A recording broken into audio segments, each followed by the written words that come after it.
जब ये नोटिफिकेशन मेरे सामने आया तो मैंने कहा चलाने से पहले इसकी वेरिफिकेशन कर ली जाए, तस्दीक कर ली जाए। तो उस तकरीब में उमर अयूब मेरे सामने थे जिनके दस्तखत से ये नोटिफिकेशन जारी हुआ। तो मैंने उनसे पूछा कि ये नोटिफिकेशन जारी हुआ है, ओरिजिनल है, ठीक है? तो उन्होंने कहा कि अभी इसको लीक आउट मत करना। मैंने कहा ये तो हो चुका, सोशल मीडिया पर आ गया। तो फिर उन्होंने कुछ सोचा, उन्होंने कहा चलो ठीक है अब चला लो फिर, अगर सोशल मीडिया पर आ गया तो।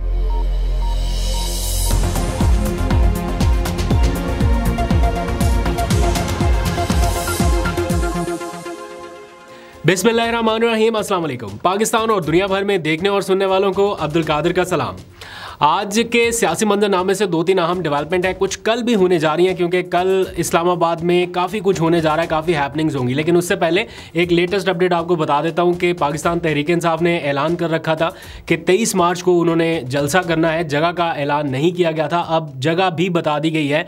सिर्फ 6 दिन के बाद पाकिस्तान तहरीक इंसाफ एक बड़ा पावर शो करने का इरादा रखती है।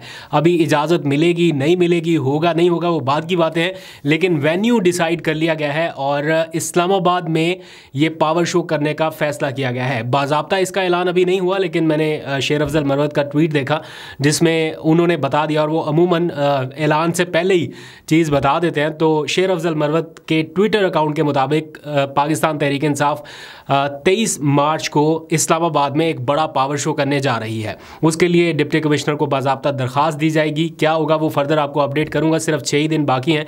लेकिन कल भी एक और अहम एक्टिविटी इस्लामाबाद में होने जा रही है क्योंकि कल इमरान खान के केसेस के हवाले से अहम तरीन पेशरफ्त शुरू होने जा रही है। अब तक तो साइफ़र केस के हवाले से ये डिसाइड नहीं हो पा रहा था ना कि क्या उनकी अपील सुनने के काबिल है, भी काबिल समाअत है या नहीं है। तो पिछली समाअत पर इस्लामाबाद हाई कोर्ट ने ये तय कर लिया था कि इमरान खान की अपीलें जो है वो मेरिट पर सुनी जाएंगी। तो पीर के रोज़ से ये फैसला किया गया था सुनने का, तो आज बल्कि कल से पीर के रोज़ से ये अपीलें मेरिट पर सुनने जा रही है इस्लामाबाद हाई कोर्ट। तो पीटीआई ने ये डिसीजन लिया है कि उनके तमाम अरकान जो मुंतखब अरकान असम्बली हैं, जिनकी भी इस्लामाबाद में प्रेजेंस है, वो सारे के सारे इस्लामाबाद हाई कोर्ट में जाएंगे। सबको कॉल दी गई है, कितने पहुंचेंगे वो तो कल पता चलेगा। लेकिन इम्कान ये है कि इस्लामाबाद हाई कोर्ट में कल जब बानी पीटीआई इमरान खान और शाह महमूद कुरैशी की साइफ़र अपीलों के हवाले से समाअत शुरू होगी तो पीटीआई की एक अच्छी खासी प्रेजेंस वहाँ पर होगी। ना सिर्फ मुंतखब अरकान असम्बली की बल्कि लॉयर्स की एक बड़ी तादाद भी जाने का इरादा रखती है। और इस हवाले से अभी भी कम्युनिकेट किया जा रहा है आपस में कि कल एक अच्छी प्रेजेंस जो है वो हर हाल में इस्लामाबाद हाई कोर्ट में रहे। तो कल 2 अपीलें इमरान खान के हवाले से और बुशरा बीबी के हवाले से बड़ी अहम है। एक तो साइफ़र जिसमें इमरान खान और शाह महमूद कुरैशी हैं, और फिर तोशाखाना केस में दी गई सज़ा के हवाले से जिसमें इमरान खान और बुशरा बीबी है। तो इन तीनों की जो अपीलें हैं यानी सज़ा मअतली के हवाले से वो कल सुनी जाएंगी। मेरिट पर कब डिसीजन होगा, पीटीआई के वकला ये कहते सुनाई दिए हैं, बल्कि पूरी उम्मीद है कि रमज़ान के दौरान वो साइफ़र केस को कंक्लूड कर लेंगे। और तोशाखाना का मामला चूँकि उसमें एविडेंस काफ़ी ज़्यादा है तो वो थोड़ा लंबा चल सकता है। तो रमज़ान मुबारक के दौरान इमरान खान की फ़ौरी रिहाई का फ़िलहाल इम्कान थोड़ा कम नज़र आ रहा है, बिकॉज़ अभी बाकी केसेस भी हैं जिसमें सज़ा है तो वो भी थोड़ा लंबा चलेगा। अच्छा, अब आ जाइए कुछ और इम्पॉर्टेंट डेवलपमेंट की तरफ। वो बताने से पहले जो इस वक्त सोशल मीडिया के ऊपर चल रहा है, एक तो पाकिस्तान तहरीक इंसाफ के हवाले से है ना कि उनको कहा जा रहा है, ज़िम्मेदार ठहराया जा रहा है, उस पर मैं बाद में आता हूँ। लेकिन पाकिस्तान तहरीक इंसाफ के कारकुनान अभी भी रुके नहीं हैं और एक दूसरे के ऊपर जुमलेबाजी और ये सारा सिलसिला अभी भी जारी है। पार्टी के जो सीनियर लीडरशिप है अब उनको इंटरवीन करना पड़ा है। अली मोहम्मद ख़ान का मैं एक ट्वीट देख रहा था जिसमें उन्होंने एक लंबा चौड़ा पैराग्राफ लिखा और कारकुनान को इस वक्त मुत्तहिद रहने की और पार्टी डिसिप्लिन की पाबंदी करने की तलकीन की है कि इस वक्त पाकिस्तान तहरीक इंसाफ को ज़रूरत है इत्तेहाद की। तो बाकी सारे इख्तलाफात जो है वो पार्टी प्लेटफॉर्म पर उठाए जाए, ना कि सोशल मीडिया के ऊपर। लेकिन बदस्तूर ये सिलसिला जारी है और चूँकि मैं समझता हूँ कि इमरान खान मौजूद नहीं है तो हर शख्स ने चूँकि पिछले कुछ अरसे में ये जिम्मेदारी ली कि वो ख़ुद से डिसीजन मेकिंग करे या ख़ुद से आगे बढ़े, तो हर किसी ने एक तरह से लीडर का रोल लेने की कोशिश किया। तो लीडर लेस एक्टिविटी जब चली तो हर कोई लीडर बन गया। तो उस सिलसिले में बहुत सारे पार्टी के अंदर भी लोग, कुछ सोशल मीडिया के ऊपर भी लोग ये समझ बैठे हैं या ये समझते हैं कि उनकी जो राय है वो बड़ी मायने रखती है, इसलिए हर कोई खुल के अब इजहार कर रहा है और और एट द एंड ये कह देता है कि जनाब हमारे लीडर ने हमें ये सिखाया है। तो कहीं ना कहीं इसका पीटीआई को नुकसान भी हो रहा है, बट ऑब्वियसली हर किसी की अपनी राय है, उसका एहतराम भी करना बनता है। बट पार्टी की लीडरशिप की जानिब से ये कहा जा रहा है कि hold your horse's at this crucial moment, जब तक इमरान खान बाहर नहीं आ जाते फोकस उनकी रिहाई के ऊपर रखा जाए। देखते हैं इसके ऊपर अमल दरामद होता है या नहीं। अब आ जाइए पीटीआई के हवाले से चलने वाली एक और मुहिम जिसमें पीटीआई को कसूरवार करार दिया जा रहा है। ये जो हालिया अफसोसनाक वाक़या पेश आया पाक फ़ौज के जवानों की शहादत के हवाले से, उसमें अभी मैं बल्कि उस पे आने से पहले अभी मैं देख रहा था मज़र अब्बास साहब का एक क्लिप जिसमें वो ये बता रहे हैं कि इस वक्त जो पीटीआई के मुखालिफ हैं ना, उनके ऊपर पीटीआई फोबिया एक तरह से सवार दिखाई दे रहा है। मतलब हर चीज़ में उनको पीटीआई ही नज़र आ रही है, इमरान खान ही नज़र आ रहे हैं। पहले इमरान खान फोबिया था, अब पीटीआई फोबिया नज़र आ रहा है। मतलब कुछ भी हो जाए तो मलबा डायरेक्ट पीटीआई के ऊपर। अगर कुछ हुआ है, किसी ने कुछ गलत किया है, मेरिट के ऊपर उसकी तहकीक तफ्तीश करके ज़िम्मेदार को सज़ा ज़रूर दी जानी चाहिए। शोहदा सबका फ़ख्र है, पूरी कौम का फ़ख्र है।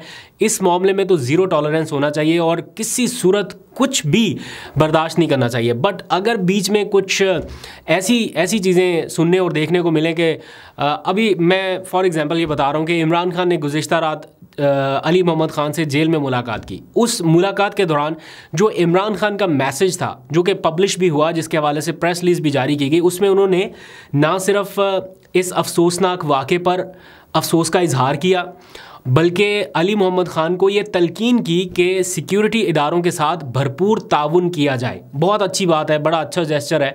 एक टॉप लीडरशिप की तरफ से इस वाक़े के हवाले से ना सिर्फ इसको कंडेम किया गया, अफसोस का इजहार किया गया इस वाक़े पर, बल्कि अपनी जो खैबर पख्तूनख्वा की क़यादत है उनको ये कहा गया कि वो सिक्योरिटी इदारों के साथ हर मुमकिन ताउन करें। ये लीडरशिप की तरफ से मैसेज है। लेकिन इसके बावजूद मैंने देखा कि प्रेस कॉन्फ्रेंसेस हो गई और डायरेक्ट लिंक कर दिया जाता है जैसे कि भाई सारा कुछ जो भी हो रहा है इस टाइम, जो कोई मुहिम चल रही है वो पीटीआई की तरफ से चलाई जा रही है। मतलब मैंने भी सोशल मीडिया इस्तेमाल किया है, कहीं कहीं कुछ अनासर ऐसा ज़रूर करते हैं, ऐसा नहीं है कि बिल्कुल ही इसमें कोई हकीकत नहीं है, लेकिन कुछ अनासर ऐसा करते हैं। उनकी खाली डिस्प्ले पिक्चर से आप ये असेस कर लें कि ये कोई पार्टी पॉलिसी है या ये कोई टॉप लीडरशिप की तरफ से दिया गया मैसेज है। मेरा ख्याल है ये थोड़ी सी ज़्यादती है एक जमात के साथ कि हर कुछ दिनों के बाद कोई भी वाक़या होता है तो उसमें लिंक करना शुरू कर दिया जाता है कि ये एक जमात के साथ हुआ है। हालांकि इससे जो हकीकत है वो शायद थोड़ी मुख्तलिफ हो। तहकीकात, तफ्तीश, ये सारा कुछ हो देन आप किसी को ब्लेम करें। तो सियासी बयानिया जो है वो मेरा ख्याल है कुछ थोड़ा सा अलग नोयत का होना चाहिए, कारकर्दगी की बुनियाद पर या कोई डिफरेंट चीज़ों के ऊपर होना चाहिए। किसी चीज़ का फ़ायदा उठाकर सियासी बयानिया अगर बनाया जाए तो वो मेरा ख्याल अफसोसनाक है। यही कुछ हमने देखा मलिका बुखारी वाला जो मामला हुआ, उसमें मरियम नवाज़ की तरफ से एक अच्छा जेस्चर दिया गया, उनका नाम ECL से हटा दिया गया, लेकिन उसको जिस तरह से फिर एकदम से लाया गया सोशल मीडिया के ऊपर पूरा नैरेटिव बना के कि जनाब ये देखें ऐसी है हमारी वज़ीर आला, उसको मलिका बुखारी को ये ट्वीट करना पड़ गया। आज उनकी बहन वफ़ात पा चुकी हैं, इन्ना लिल्लाहि व इन्ना इलैहि राजिऊन। बड़ा अफसोस का उनके लिए एक या दुख का लम्हा होगा कि वो अपनी बहन को आखिरी लम्हात में नहीं देख सकें। कम अज़ कम ये तो बताया जाता कि 1 साल से उनका नाम ECL में क्यों था। सिर्फ वही नहीं, और बहुत सारे लोगों के नाम इस वक्त ECL पे हैं, नो फ्लाई लिस्ट में है, वो नहीं जा सकते। कोई एमरजेंसी हो जाए, कुछ हो जाए, वो नहीं जा सकते। हर किसी की अपील इस तरह से फौरी सुनी भी नहीं जा सकती। तो ये सारा कुछ है। तो बयानियों की जंग में शायद मॉरल वैल्यूज़ जो हैं वो कहीं ना कहीं डाउन होती दिखाई दे रही हैं।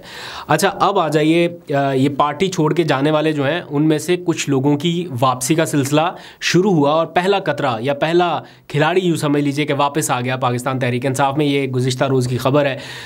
ओन अब्बास बपी, इसके ऊपर मैं बात नहीं कर सका। ओन अब्बास बपी वापस आए हैं पाकिस्तान तहरीक इंसाफ में as president PTI north Punjab, south Punjab, sorry yes, south Punjab के PTI के प्रेसिडेंट बन के वो वापस आए। उन्होंने हाल ही में सेनेट में एक तकरीर की जिसमें उन्होंने अपना माफ़ी ज़मीर बताया कि किस तरह माफ़ी ज़मीर, दैट मीन्स के मतलब दिल के हालात खोल के आपके सामने रखे कि वो क्या फील करते हैं और किन हालात से गुजरे। जब ये नोटिफिकेशन मेरे सामने आया तो मैंने कहा चलाने से पहले इसकी वेरिफिकेशन कर ली जाए, तस्दीक कर ली जाए। तो उस तकरीब में उमर अयूब मेरे सामने थे जिनके दस्तखत से ये नोटिफिकेशन जारी हुआ। तो मैंने उनसे पूछा कि ये नोटिफिकेशन जारी हुआ है, ओरिजिनल है, ठीक है? तो उन्होंने कहा कि अभी इसको लीक आउट मत करना। मैंने कहा ये तो हो चुका, सोशल मीडिया पे आ गया। तो फिर उन्होंने कुछ सोचा, उन्होंने कहा चलो ठीक है आप चला लो फिर, अगर सोशल मीडिया पे आ गया तो एक शख्स की तो वापसी हुई है। अब इंडिकेट ऐसा किया जा रहा है कि बहुत सारे ऐसे लोग जो मुश्किल हालात में किसी दबाव की वजह से पार्टी छोड़ के गए, उनके लिए वापसी के रास्ते आने वाले दिनों में शायद खुल सकते हैं।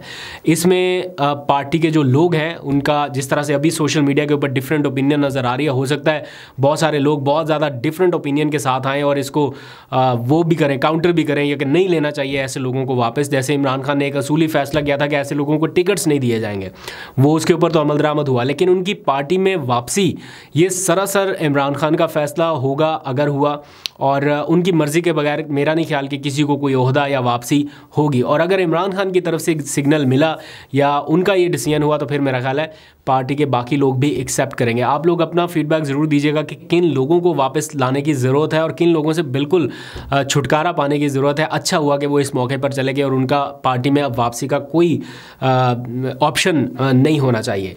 अच्छा, एक इस सारे मामले में अपडेट ये भी है कि पाकिस्तान तहरीक इंसाफ ईद के बाद चूँकि एक बड़ी मुहिम चलाने की तरफ बढ़ रही है, आहिस्ता आहिस्ता वो ये सोच रहे हैं कि वो एक मुहिम चलाएंगे, एहतजाजी मुहिम। उस सिलसिले में उनके राब्ते जारी हैं। आज भी मैंने देखा कि असद कैसर की मुलाकात हुई मुत्तहिदा मजलिस वहदतुल मुस्लिमीन के सरबराह के साथ, और उनको ग्रैंड अलाइंस में किस तरह से शामिल करना है, आगे कैसे बढ़ना है, उस हवाले से स्ट्रेटजी है बनाई जा रही है।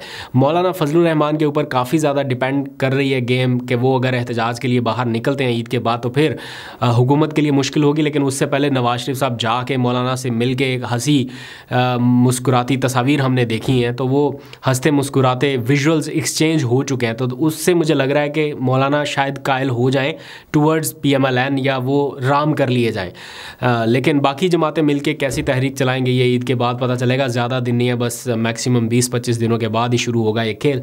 और आखिर में खबर ये कि इमरान खान अडयाला जेल में मौजूद हैं उनकी रिहाई के लिए। वैसे तो पूरी कौम मुंतज़िर है। कुछ लोगों ने मैंने सोशल मीडिया पे देखा खान सेंट के नाम से परफ्यूम लॉन्च करना शुरू कर दिए हैं। तो खान की अपीयरेंस जो है लोग महसूस करना चाहते हैं, देखना चाहते हैं, विटनेस करना चाहते हैं। इमेजिन वो दिन, वो लम्हात जब इमरान खान जेल से बाहर आएंगे। मैं पहले भी कई बार कह चुका हूँ, अभी भी मेरा बिलीव है कि ये सज़ाएँ उनके लिए हमेशा के लिए उन्हें जेल में रखने के लिए नहीं आई, या ये सज़ाएँ इसलिए नहीं सुनाई गई थी कि वो वाकई 14-14 साल या 10-10 साल जेल में रहेंगे। ये ख़त्म होने वाली हैं, ये मुअत्तल होने वाली हैं, लेकिन उससे पहले और बहुत सारी चीज़ें होंगी जिनके बारे में आपको और हमें अभी नहीं पता चलेगा, बहुत बाद में पता चलेगा। अभी तक के लिए इतना ही। अपना बहुत सा ख्याल रखिए। अल्लाह हाफ़िज़।